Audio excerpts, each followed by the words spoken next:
ऐं साईं मुंहिंजा प्रोग्राम आनियर आहे तुंहिंजी यादि जी वरिया वीर ऐं आऊं अव्हां जो पंहिंजो मेज़बान RJNS नाज़। प्रोग्राम जे इन ई मोड़ ते पेश कंदासीं हिकु बहितरीनु ख़त जंहिं ख़त जो लेखक आहे मोहब्बतनि जे शहर मिठी खां नई टई जो बलोड़ लेखक नदीम बाग़ी। इन ई ख़त जो उनवान आहे पंजाब जे पटन खां हिकु थरी छोकिरी जो पंहिंजे महबूब ॾांहुं लिखियलु ख़त। त मुंहिंजा मिठा उमेद अथमि त ख़ुशि हूंदे शल सिंध जहिड़ी जिंद माणी प्यारा सदाईं कारूंजर वांगुरु जवान हुजी तुंहिंजे सिंधूअ जेॾी वॼनि ऐं सुर्ख अखियुनि में शल न को उदासी जो इश्क अचे तुंहिंजो सांवरो चहिरो सदाईं बहकंदो रहे ऐं शल मुरकंदो रही मिठा। पहिरीं इश्क जे इल्ज़ामनि मूंखे तोखां एतिरो परे करे छॾियो आहे जो मूं वटि तोसां मिलण त परे जी ॻाल्हि आहे पर ॻाल्हाइण लाइ को बि वसीलो मुंहिंजे वस में न आहे रहियो। बसि हिन ख़त वसीले तो साण पंहिंजे टुटल ऐं वीरान दिलि जो हाल ओरियां थी। ॾींहं जा 10 थी रहिया आहिनि ऐं पंजाब जे पटन ते ॾींहुं ॾाढो ततल आहे। घर जे कमकार खां फारिग थी ही ख़त लिखणु शुरू कयो अथमि। ख़त कीअं लिखबा आहिनि मूंखे त इहा बि कल कान्हे। बसि दिलि ॾाढी बेचैन थी पई आहे। तूं ऐं अम्मा जीजल ॾाढो यादि अची रहिया आहियो। पंजाब जे हिन फ़ौजी छावणी में ॿिनि कमरे जे क्वार्टर में समूरो ॾींहुं अकेली रोईंदी रहंदी आहियां। हिन घर जीवन भयानक दीवारूं मुंहिंजी दांह खे गिरकाए वञनि थियूं। मुंहिंजूं आऊं ऐं दाऊं अर्श ते पहुचण खां अॻु हिन शहर जे गोड़ गुमसान में गुम थी वञनि थियूं। का बि साहेड़ी न आहे जंहिंसां दिलि जो भार हल्को कयां। मुंहिंजो दोस्त बि तूं हुए त हमदर्द ऐं हम सफ़र बि पर हिन ज़ालिम ज़माने जे मज़हबी ऐं समाजी रीतनि रस्मनि पाण खे अधु सफ़र में ई जुदा करे छॾियो। अॼु हिक ॿिए खां ॾाढा दूर थी विया आहियूं।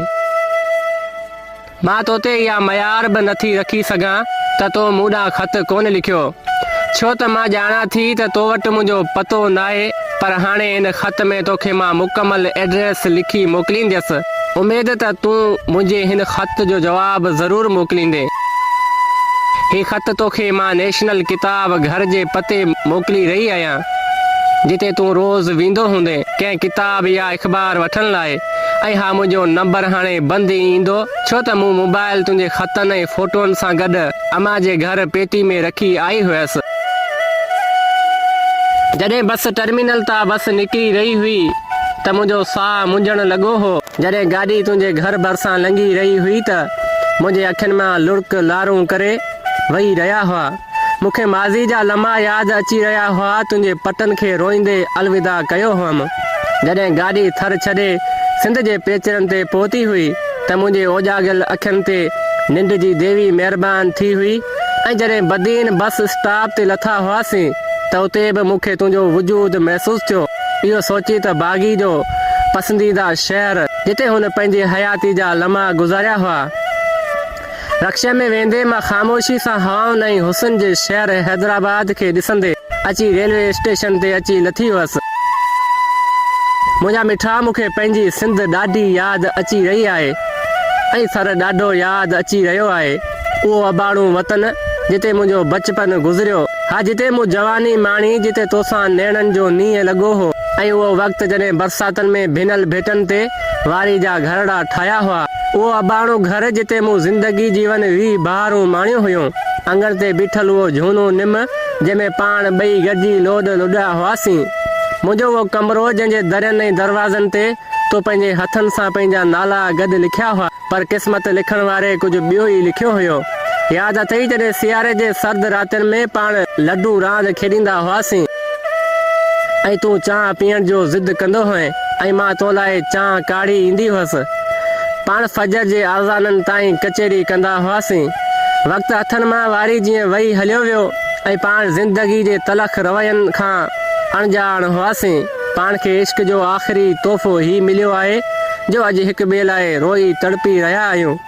मुंहिंजा मिठा मुंहिंजे मोटी अचण जो वेझे में को इम्कान नज़र नथो अचे पर तोखे मुंहिंजी सिंध जी पारत आहे। मूंखे मोहब्बतनि जो शहर मिठी ॾाढो यादि अची रहियो आहे। उहे वर वकड़नि वारियूं गलियूं उहे शराबी शामूं ऐं उघाड़ियूं रातियूं ऐं जॾहिं सिॼु सॼे ॾींहं जो थक मेड़े गड्डी जे पटनि तां लहंदो हुयो, उहे शाम जा लम्हा मां कॾहिं बि नथी विसारे सघां। जॾहिं शहर राति जी चादर में वेड़जी वेंदो हुयो ऐं तुंहिंजा कुंवारा टहक मूंखां नथा विसरनि, स्कूल अॻियां बीठल सफ़ेदनि जे पननि मां गुज़रंदड़ उतरजी हवा जो सूसार ऐं पंहिंजा जलायल आख़िरी सिगरेट मूंखे ॾंगियनि था। गली में जॾहिं तुंहिंजे बाइक जो आवाज़ ॿुधंदी हुयसि त सभु कमु छॾे डोड़ी गेट ते ईंदी हुयसि। मुंहिंजे उदास अखियुनि में अधूरनि ख्वाबनि जा लाशा लुछनि था। दिलि ख़ुदकशी करण लाइ ज़िद करी रही आहे, पर मां तोसां मिलण सवाइ मरणु नथी चाहियां। हा मुंहिंजा बाग़ी, मूं न त नावल पढ़िया आहिनि ऐं न ई को मूं वटि लिखण जो फन आहे। बसि इहे ई टुटल फुटल लफ़्ज़ तोॾे उमाणी रही आहियां।